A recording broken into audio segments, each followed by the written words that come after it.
Alayne K. Christian here. Thought I'd do a quick reading of some of the first pages of Sienna, just to give you a feel of the voice and what she's all about. I'm using my voice, and if it gets annoying, you can simply just turn the volume down and read it yourself. Grayson County, Texas was suffering the worst drought folks had seen in a coon's age. It was so hot and dry that cows gave powdered milk. Jackrabbits moved slower than my three-legged turtle, and chickens laid hard-boiled eggs. Cowpokes like me sometimes have funny ways of describing not-so-funny things like a drought. But when it changes your home on the range, you start taking it serious. My fishing pole wasn't worth a hill of beans.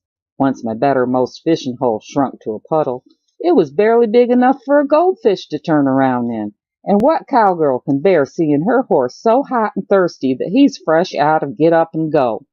But when Pa started worrying about his cotton fields drying up, I knew something had to be done. So I got me a book called Making It Rain Around the World.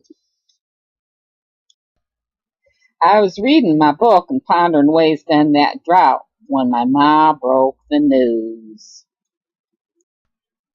She moseyed into the kitchen, waving a shiny brochure at me. She was grinning like a snake that just swallowed a rat.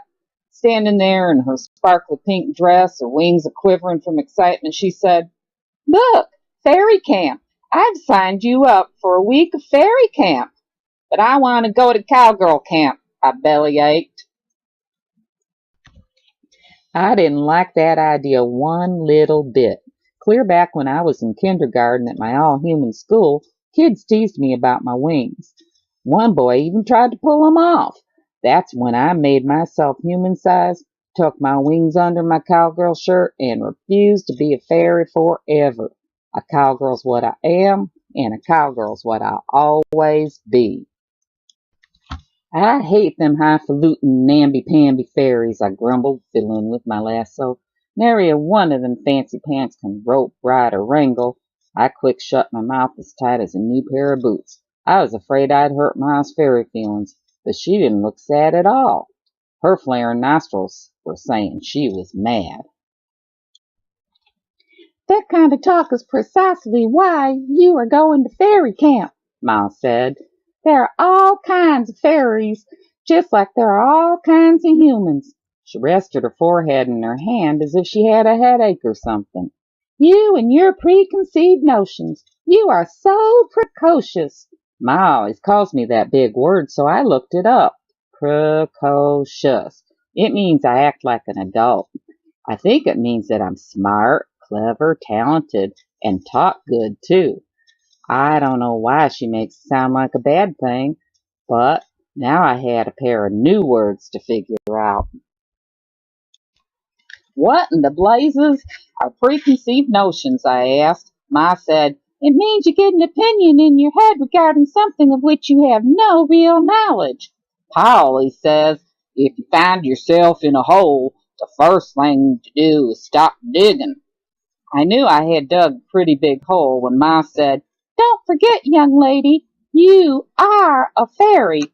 It was time to stop digging. "I'm afraid there ain't no point in dickering with you," I said, pulling up my boots and pushing down my hat. "But I ain't wearing no dang pink." I was madder than an old wet hen when I stomped out of the door. The screen door banged behind me. I waited for Ma to shout, "Sienna, do not slam that door!" But she didn't. So what are people saying about Sienna? I thought I would share a couple of reviews that I got on Amazon. The first one is, "This is a fun chapter book with adorable illustrations. Alayne K. Christian's writing practically jumps off the page. It is so lively, just like Sienna herself." Sienna is a fairy who ain't much for fairying. This story is for anyone who has ever felt like they don't quite fit in. Follow Sienna on her adventures as she learns it's okay to be herself. The second one is, "A Cowgirl Fairy? What's not to love?" I immediately fell in love with Sienna's unique voice and strong personality. Readers will get hooked following the adventures of this strong-willed but loving character. The melding of Cowgirl and Fairy is flawless and is relatable to children who sometimes have trouble figuring out who they really are. On top of all that, readers learn a little science. I can't wait to read the next installment. So, if you or your children want to have a funny, heartwarming, magical time, consider reading Sienna the Cowgirl Fairy, Trying to Make It Rain. It's available at Clear Fork Publishing, Amazon.com, BarnesandNoble.com, and libraries and bookstores near you.